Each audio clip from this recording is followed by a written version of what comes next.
तसं पनवेलमध्ये जे अंमली पदार्थ पकडलेला आहे नक्की काय आहे आणि कसा प्रकार आहे?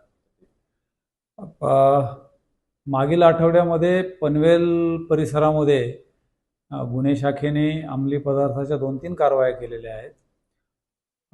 शासनाचे जे धोरण आहे ड्रग फ्री महाराष्ट्र, त्या अनुषंगाने आमचे मान्य पोलीस आयुक्त मिलिंद भारंबे सर, सहपोलीस आयुक्त एनपुरे सर आणि गुन्हे शाखेचे अपर पोलीस आयुक्त साकोरे साहेब, DCP क्राईम अमित काळे साहेब यांच्या सर्वांच्या मार्गदर्शनाखाली आम्ही ड्रग्स अंमली पदार्थाविरुद्ध मॅक्झिमम कारवाई करत आहोत.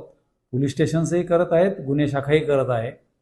मागच्या आठवड्यामध्ये एका इन्फॉर्मेशनवर 4 तारखेला मोहम्मद वसीम मोहम्मद शफीक नावाच्या एका आरोपीकडून 61 किलो 200 ग्रॅम असा 12,24,000चा गांजा जप्त केलेला आहे.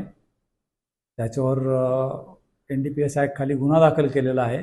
त्याचप्रमाणे 7 तारखेला आणखी 2 आरोपीकडून 34 किलो 400 ग्रॅम गांजा आजिवली या गावाजवळ 2 आरोपींच्या ताब्यातून हस्तगत केलेला आहे.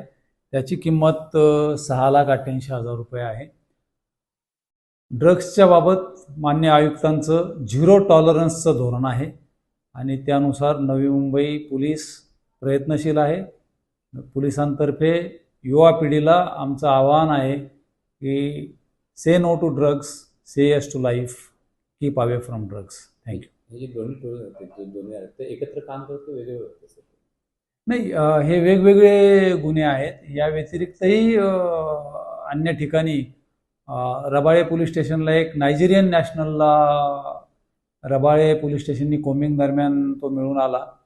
ऑन इन्फॉर्मेशन त्याला कोम्बिंग दरम्यान अरेस्ट केलेली आहे. त्याच्याकडून मेफॅड्रॉन हे ड्रग जप्त केलेला आहे.